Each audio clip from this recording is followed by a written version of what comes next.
Ladies and gentlemen, welcome back. Today on the Boise Beat, we're joined by a true architect of independent hip hop. From self-release cassette tapes and founding his own label, to directing his own documentary and writing books, Blueprint has built a career on doing it his way.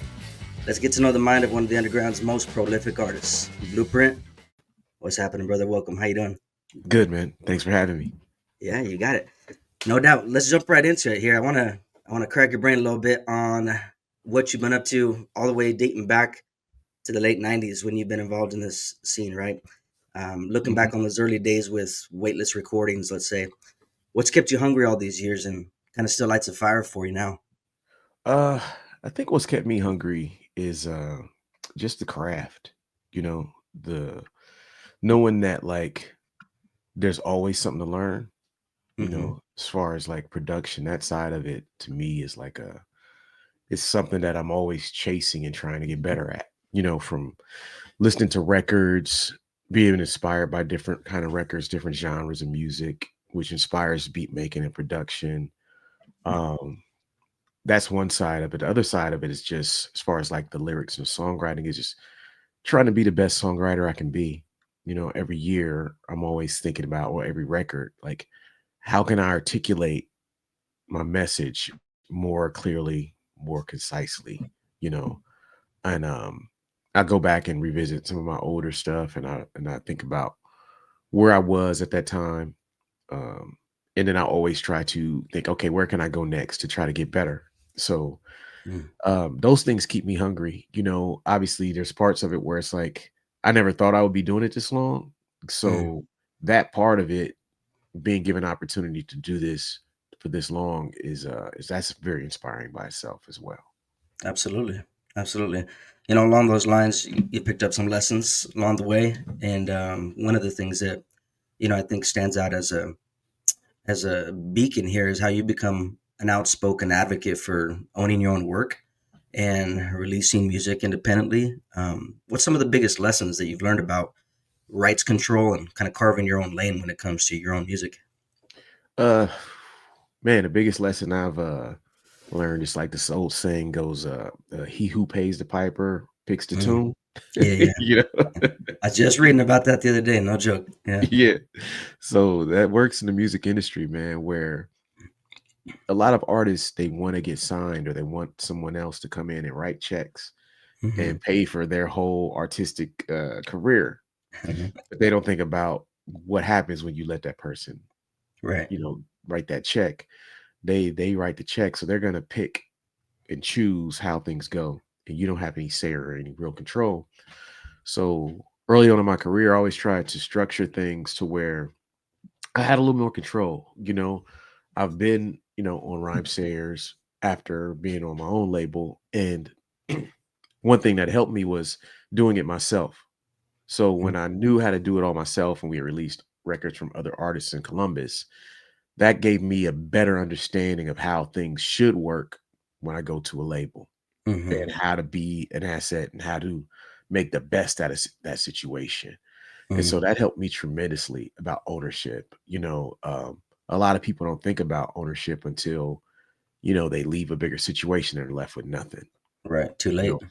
yes, Hmm. too late. So like in the last year, this year celebrated the 20-year anniversary of my debut record, Hmm. 1988.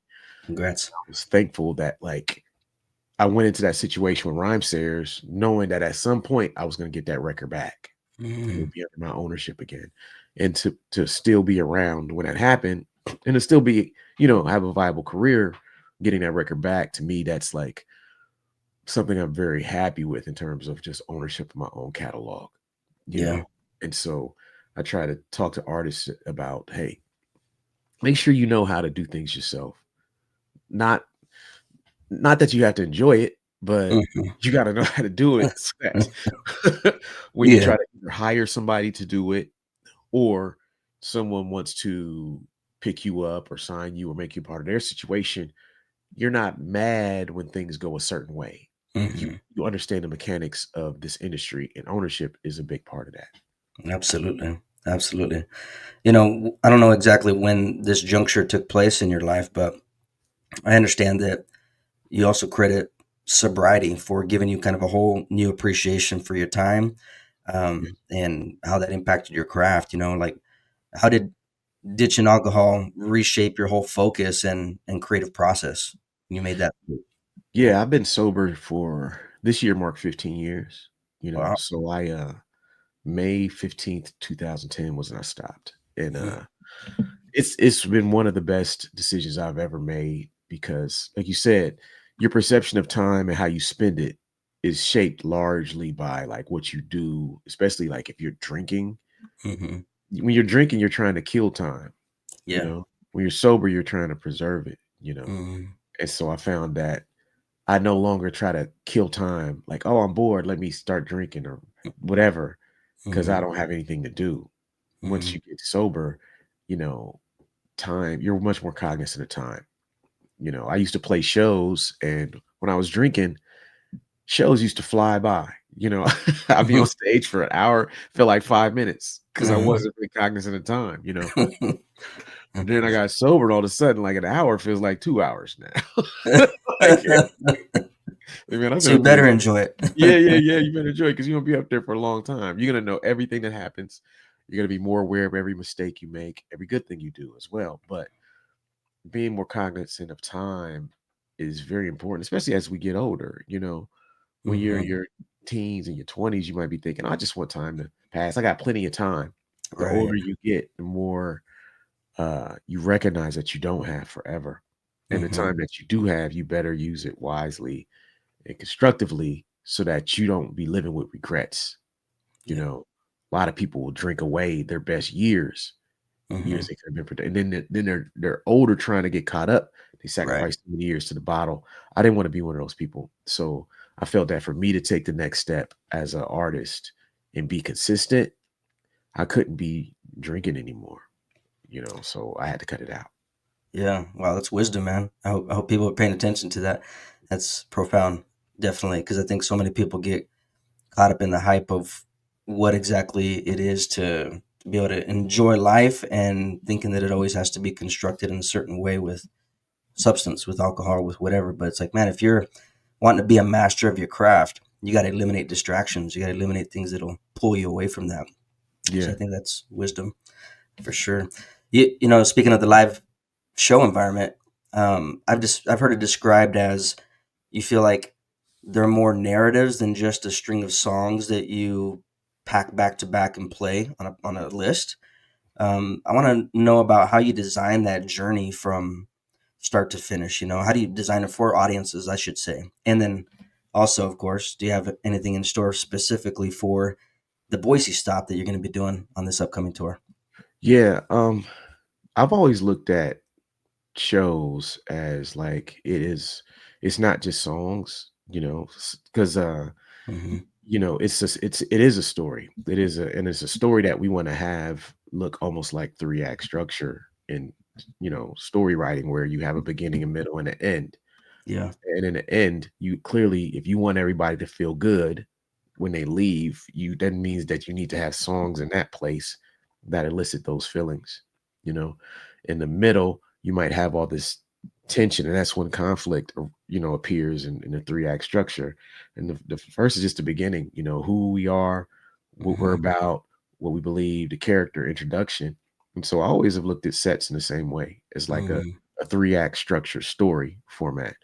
And so I try to apply that to everything I do on stage, to where by the end of it, by the last 15 minutes, everybody is being taken on a roller coaster ride. It's just Yeah. high. We reach the peak, and so that they can leave there feeling like, wow, I'm inspired. Mm. I'm ready to go on and do more. Or because a lot of my music is inspirational. I try to write Mhm. songs that are uplifting, and I try to make sure my set is constructed so that those people who may need to be inspired and decide to come to the show leave with that. You know, I'm also influenced heavily in terms of my sets by DJing, Mhm. because I was a DJ before I was a rapper. In college, I used to DJ and parties, and I had a mix show and all of that. And I kind of realized doing parties that like you better be peaking at the right time, Mhm. or else people gonna leave the dance floor and be pissed off, be mad at Right.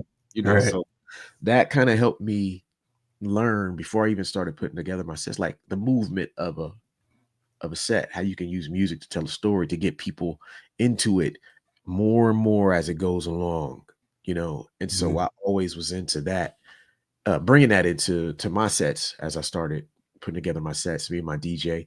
So because I used to DJ, I know exactly what I'm looking for from him. And Yeah. I can explain to him the concepts. Okay, here we want to use this kind of transition. Here we don't want to just start stop. Here we want to blend these Mhm. things together. We don't want people to lose focus here. We want to speed it up here. We want to cut to you here, and we try to put together that kind of experience. Man, last time I think I played Boise maybe in 2018. I think I might have played it, Mhm. or 2016. And Boise's always been really dope. Boise was one of those places I remember I went back in the day, and it was one of the first places they were like really, really up on my 1988 record, Mhm. And the guys that I would play with and people in the crowd, they were like, yo, we want to hear that 88 shit. And I was like, all right. Yeah. So well, I know that every time I play Boise, I've done a lot more 1988 material because that record is just it's just a record. They want to hear a lot off that. So it will probably be the same thing this time around, where they will probably get more of that than other people because I know that that's typically a record that really resonates with them. Nice, nice. That's good to look forward to. As alluded to, DJing to being on stage in a different capacity. You're not a one trick pony, obviously, right? This other side of you, of blogging, that also led to writing several books I kind of want to get into, and how like you moving into storytelling, um, how that kind of evolved from where you were, and if that poses like a different challenge when you're writing prose versus lyrics. Like, unpack that for me. Yeah. Um, I got into blogging really early. This was during the hip hop blogging era when the blogs were killing everything. And people Mhm. thought that that was just going to be like the next thing. And it was more, I saw an opportunity to tell stories because I was like, we had social media a little bit. Then everyone had websites, but there Mhm. was no real way for artists to truly bridge the gap between them and their fans outside of their songs. And then I would see people, not even in the hip hop space. I was subscribing to a number of blogs, and I always thought to myself, like, man, I should do that. Like, why can't we do that as artists? Like Mhm. have Mhm. somewhere where we write and have people come there to watch us writing. And so, right around I think we're 2006, 2005 or so, I started really blogging heavily. 2006, 2007, and I would write 2 to 3 a week, sometimes 3 or 4 a week on my blog. And it really changed how I viewed myself because that was when I started to change the definition of myself from, I'm a rapper to I'm a writer. Mhm. Because I felt at that point that being a writer really encompassed everything and it Mhm. allowed me to create more freely. Whereas if you consider yourself just a rapper, then you just write rhymes. That's Yeah. it. Whereas if you consider yourself a writer, then that means that you use every medium Mhm. possible to tell stories. Mhm. So once I was able to see myself as a writer through blogging, it made me change how I view my music. It made me Yeah. quick to adapt to visual storytelling.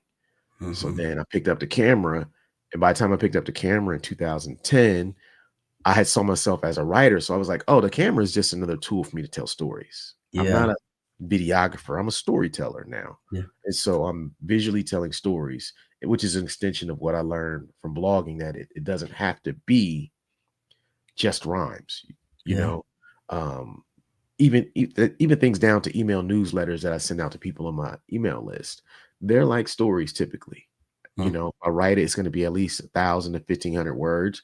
It's not for everybody who just wants to jump in and jump out, but Mhm. it's going to really resonate as something that really explains everything and makes them really understand what's going on. And so I try to look at my career now as like, you know, I'm a writer, man. And I used to be just a rapper. I used to see myself that maybe I've always been a writer, but Sure. rap was maybe the first medium that really allowed me to see that. And then blogging really hit it home. And so Mhm. then blogging also taught me about just like e-commerce and how writing blogs and people reading on your site made them want to buy your stuff. I was like, Right. oh, so if I just blog every day or a couple times a week, people go to my site. You go to my site, then they want to buy stuff. all right, I get it. And then Mhm. eventually the blogging, I started taking the blogs and I wrote like a book, a compilation of all my best, most popular blogs. It was called Word is Blog Volume 1. And then that did really well. I would sell those at shows and people just loved it, especially since there were stories in there about me getting sober. All my blogs Mhm. about getting sober were in there. And there was some funny writing in there too. But then that kind of made me see, oh, you can write books. So at that point, I was like, I'm going to sit down and actually write a book, you Yeah. know, which was my Adventures in Countercultures book, The Making of Adventures in Counterculture. And then after that, I wrote three more. I wrote a What a Night, a book about the worst shows of my career, which is a funny book. And then there's like, what's the other one? Um, oh, then I wrote a one for artists because we had started a podcast at that point, and so I wrote a book called The Social Media Cheat Code, which is Mm. just for artists at the beginning of their journey, Yeah. how to adapt to social media if they hate social media. And Yeah. then um, my latest one was the 10 traits of successful hip hop artists, and that's Nice. just me going through like all these artists that I admire and trying to Mhm. write a book that explained how their success wasn't just due to talent, it was due to these traits that they had inside of them. Because Mm. a lot of times artists will get discouraged and they'll think that, I'm just not talented enough. That's why I haven't been successful. And it Yeah. really could just be something very simple like, nah, you're talented enough, you're just lazy. Yeah. Or Call for what it is, huh? yeah, yeah, yeah, you're just lazy, or like you have a hard time spending dedicated time. Like you don't like being alone. Mhm. And when it comes to music or any of these art crafts, like you have to spend some time alone to get good. And Absolutely. so the book is about those things that I've seen in other artists. So I write their stories and tell their stories and explain it. And that was the last book I wrote. Yeah. Wow, it seems like a lot of, I mean, you mentioned it right off the gate initially where you said a lot of the stuff that you create is inspirational in a sense, right? And so it Yeah. seems like you are inspired by everything around you and it inspires you to create to inspire the people, which I think is also kind of a pivotal, a pillar, you could say, of Super Duty Tough Work as well, Yes. which is a resource, right, to Hmm. help artists navigate the creativity space and business. Yep. Elaborate for me on that specific project because I think you're tapping into like every medium you could possibly think of, from written to stage, live performances to video, and now podcasting. Talk to me about that project. Yeah. The podcast kind of came from one realizing that like there was a point where blogging kind of was going downhill. People just kind of their attention span for blogging just wasn't there. Hmm. But then at the same time, it was because people's attention span was on podcasts. And as podcasts started to become more popular, I was just a big fan of podcasts. I had several that I would listen to all the time. Especially if we were touring or on the road, I would just listen to those nonstop, while I'm driving. And eventually, a lot of people were like, "Print, you should get a podcast. You should get a podcast. You should get a podcast." And I was like, I don't want to make a hip hop podcast that's like based on gossip about other artists or Hmm. that's based on, how the hip hop news cycle is. It's just like Right. this person had beef with that person. This Yeah. person broke up with that person. This person is, Hmm. it's always conflict. Yeah. And I didn't also want to start a podcast where it was about me, where Mm-hmm. it's like, hey, well, I'm just telling you random stories of stuff because that can get exhausting too. Mm-hmm. Um, and so eventually I kind of settled on doing a podcast that was really what I was more inspired by, which was like sharing my experiences as an independent artist to hopefully inspire and teach other independent artists. Mm-hmm. And that's something that I've been motivated to do much more than just talk about myself, Mm-hmm. and I feel like the music for me is how I talk about myself, Mm. and that's always been enough. I never felt like I got to get on a podcast and talk every week about me, me, me, me, me, me, me. Yeah. So doing a podcast from the angle of these guys are sharing experiences in the industry to hopefully inspire you or to teach you the lessons that they learned from the mistakes they made. That's really appealing to me Mm-hmm. because in doing that, we attract a whole different fan base than we do with our music. And the Super Duty Tough Work podcast is just meant to inspire, and the fans we have from that podcast are just, it's like there's people who know about me from music, but then there's people who don't know nothing about my music and just listen to the podcast because Mhm. it inspires them. Yeah. Like they'll throw the podcast on. Like if they're a visual artist, they tell me how they throw it on while they're painting. If they're making Mhm. beats, they'll throw it on while they're making beats, listening to records. And it's just like it gives them a sense of community while they're making stuff because they get Yeah. to listen to us talk about these concepts and drop jewels on them. And there's very little mentoring in the music industry. You know, when I was coming up, nobody wanted to help us. It was everything Mhm. was very secretive. Like, nah, I can't Mhm. teach you. I got records. No, I can't teach you how to sample. No, I won't tell you which drum machine I got. Mhm. Guys is real secretive, Yeah. dudes will teach you nothing, and then they would look at you like if you wanted to come over and learn from them, they looked at you like you were trying to steal their style or something. Whereas Right. now we're in a wide open era. Everything's on YouTube. Everybody is willing to share, and I love that. I love Yeah. that because I know what it's like to be kind of kept on the outskirts because nobody wanted to share their knowledge or help. So we want Super Duty Tough Work to be able to help and inspire artists, and that's just our mission to help inspire artists. And every year, how we do it kind of evolves, but that's the mission, and it's extremely fulfilling to do it. Yeah, that's phenomenal, man. Inspiring to hear that too. I think we should be continually looking for opportunities to pay it forward to another generation and to other people, and eliminate the mentality that everything's scarce and there's not enough to go around for everybody. Or people have to be a gatekeeper for other reasons, which is typically tied to insecurity, I think. Yeah. But it's inspiring to hear you guys doing this. No, thank you. Columbus. Columbus holds a special place in your heart, I understand. Absolutely. Uh, Yeah, let me hear about, like, what is that, or why is that the case, and how has Columbus shaped you, as a person, as an artist, etc. Columbus to me, at least from everything that I've seen, I lived in Cincinnati when my music career kind of started. Hmm. I grew up in Columbus, but I wasn't really part of the music scene here. And then went to college in a small town called Springfield, about an hour away. A very small town. And so I started doing music then, learning how to DJ, and met my crew there. And we started freestyling and all that stuff. But after college, I didn't move back to Columbus. So my family's from here in Columbus. I moved to Cincinnati because I was working. I took a job down there.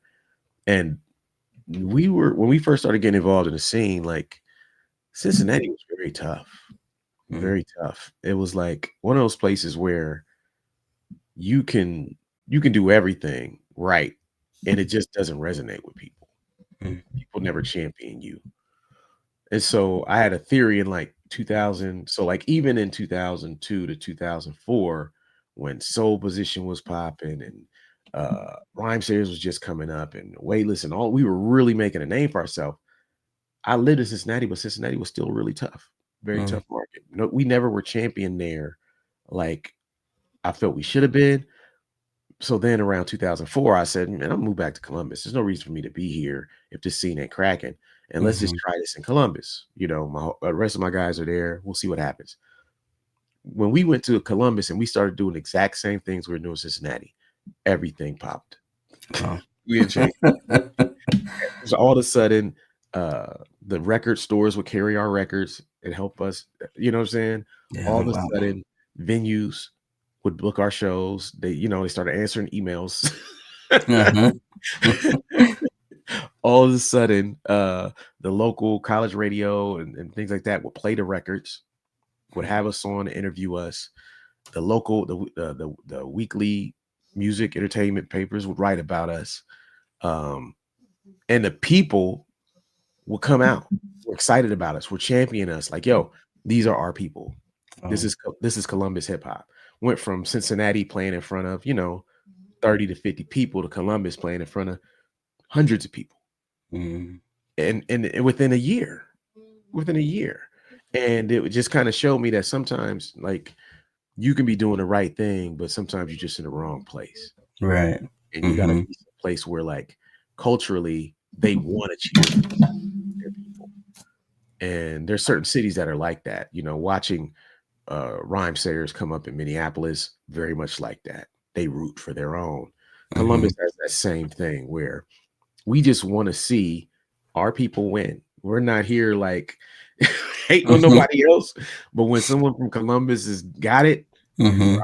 with them. We love it, Yeah. because there's not been a lot to come out of here. Even though it's a pretty big city, there's just not a lot of people who've made it nationally out of Columbus. And Mhm. so it's always been very competitive here in Columbus, but Columbus is one of the more positive places to be an artist that I've ever been to. And it's why I've never felt the need to move. Yeah. Once I moved back here, I was like, I don't think I should move because it's like I'm comfortable here. Cost of living is right there where I needed to be. Um, People care about artists here. I don't feel like there's the gatekeeping or just like the lack of excitement. Because Yeah. I don't want to, talk bad about Cincy. I still got a lot of good friends there, but I just didn't feel the level of support for artists who are from there that I've seen in Columbus. And even though I don't live there anymore, I haven't really seen that for any artist since I've left there. Mhm. I check back and see, okay, well, maybe it was just us. Maybe Yeah. no one just was rocking with us. And then looking like actually they still don't have anybody that they're riding with like that. So Mhm. it's just an environment that wasn't good. So Columbus was the complete opposite and very supportive. A lot of artists here, really strong camaraderie amongst the artists and everyone involved. And I think that's what helps make it go here. Yeah. Uh, they won your heart, and so you're still Yeah, here. exactly, exactly. I can't just dip like that, man. For some, nah, man. Mhm. Columbus, Well, with all these things that we've just unpacked here, I mean, you juggle roles, or you've juggled roles, I should say, as rapper, producer, author, filmmaker, hmm label owner. Earlier, you talked about how some people are just lazy. You said, they don't have the discipline, they don't have hmm the stamina to do what they need to do, and the perseverance to do it. Like, how do you direct where you put your focus and your energy without burnout, or veering off a track that you shouldn't go, and all of a sudden you find yourself miles away from the direction you should be going? Yeah. Well, I mean, I do that sometimes to my detriment. We're like real talk here. Yeah, yeah, yeah. I have had periods of my career where I've just kind of decided to go on a tangent and follow something. Ultimately, then had to kind of snap back to reality. Like this is cool, but this is not what you need to be spending all this time on. You know. Hmm. So I do, and that's just the artist in me. I think the Hmm. artist, artists are always looking for inspiration anywhere they can find it. And Yeah. sometimes that inspiration comes from outside of their true discipline or what people know them for. So I've had periods like that. But what I've had to really realize in the last few years, and really is like I had this conversation with a friend of mine recently this weekend, and I was talking about the last 2 years of my career where I felt like I've really been kind of getting things together and staying on point, and things have been working out better. And I told him the only difference between now and some other years was that this year and last since 2024, I've told myself I had to trick myself into doing the right thing by telling myself, what would Blueprint's manager want him to do? I don't have a manager, but I Yeah. have to tell myself, if you had a Mhm. manager, what would they tell you to do today? Yeah. What would they say is the top priority? What would they say you need to do so that you actually make some money? And Yeah. stop going on these artistic tangents that don't Uh-huh. make you any money. And so the last year and a half I've been doing that, it's been great. But I have to sometimes trick myself because I'm an artist too. And Sure. I'll be doing some stuff that sounds good, feels good to me, but really doesn't lead to my financial success. Yeah.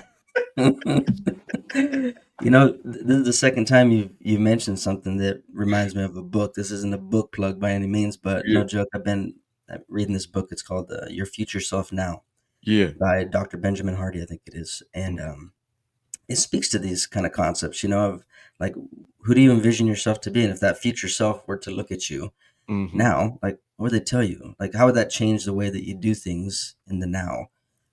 So maybe you should read Yeah. that book too. I think it's Yeah. inspiring for me. It has been. Yeah. There's a lecture. I don't know if you've seen it online. There's a lecture by Karis One. I Mm-mm. think it's called like The Future You or something like that. It's very similar Okay. to that book.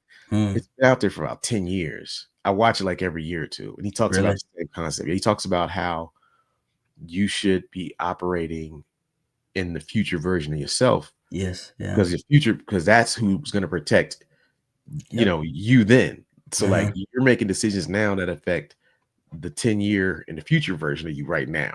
Right. And if you look at it that way, you realize like, man, I don't want to be mad at myself in 10 years from now. Yeah. He's gonna be mad at this version of me for not doing what he needed to do. And so Right.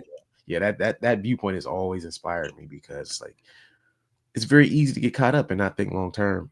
And Mm-hmm. then you look back with all this deep regret, like, why didn't I do that? Why did Mm-hmm. I had an opportunity for this? And then you don't want to do that, man. You want to live a life that's fulfilling and but also without regret. Absolutely. Yeah, that's for real. Somebody listening to this right now is like, this sounds like Inception, dream within a dream within a dream. Yeah, pretty much. Pretty much. Yeah, Yeah, no, yeah, but yeah. it's real wisdom for sure. Give us the low if you could on the Vessel tour, right? And kind of the concept, what inspired this. I mean, you're working with DJ Detox, right? Yep. Um, let's hear all about that. Yeah, the Vessel tour starts, I mean, officially starts this Wednesday, August 13th in Chicago. Although we did play 2 shows this weekend. We played a album release show in Columbus here, and on Saturday we played a show Friday in Dayton, Ohio, which is like an hour outside of Columbus. And the tour will go August 13th through I think October 17th. And so it's a pretty long tour. It's going to be right around 50 shows, 50 cities, maybe a little more. Um, it's going to just be me and Detox. And when we show up in certain cities, there'll be local support there. Um, and it's just going to be me going and playing, a lot of the new material as well as, the stuff that people know me for. Mm-hmm. I'm not one of those artists that likes to get out there on tour and not play the old stuff and piss people off and just say, nah, the new stuff, you got to hear all this. Artists they do this sometimes, or Uh-huh. like they force the new stuff down your throat. But so far, what I've been seeing for this new record is it's giving me the ability to play both really well because it fits where I am. So, the shows I had this weekend, really good. We did an outdoor free show in Dayton, Ohio, in this place called the Levitt. It's like a big free outdoor kind of a park venue right in the middle of downtown Dayton. Every type of person was there. By the end of my set, there were groups of like 5, 7-year-old kids in the front, Uh-huh. Mm-hmm. dancing and rocking out. There's people who are 60, 70-year-old out there Mm-hmm. dancing. There's people pulling up in lawn chairs. There's the hip hop heads that I know from the Dayton scene already. They're Mm-hmm. there as well. It's like everybody is there, and they booked me there because my music has the ability to kind of touch those people. Mm-hmm. It's not so rap, rap, rap, rap, rap, Mm-hmm. or you know what I mean, that it can't touch those people. I have songs like Perspective, Persevere, things like that that really, really um move people, and anybody can understand and appreciate. And a new record has a lot of that. So that's really what I wanted to be on this tour. I wanted to be a tour where people come see the show and they leave there super inspired. They Mm-hmm. leave there like, okay, whether I'm an artist, whether I'm a professional, whatever I do, this has inspired me to kind of keep it going, and Yeah. that's what I want the tour to be. Yeah, that's awesome. That's awesome, man. So anybody listening to this that's going to be in the Treasure Valley area, this is going to be hitting your way August 27th over at the Neurolux. If you're familiar with the spot, super cool spot, intimate setting. It's one of those places that you're definitely going to get the experience, or maybe a greater experience than what you have thought. Just that whole environment as a whole, I really love it for shows specifically. Some local support that's coming out for you as well. Yeah. My boy, the Mighty Delta One. Shout out to you, Mhm. brother, if you're hearing this. And yeah, super looking forward to this, man. Stoked to have you on deck, and thank you so much for joining me today. Appreciate you, bro. Thanks for having me, man. You got it. Cool.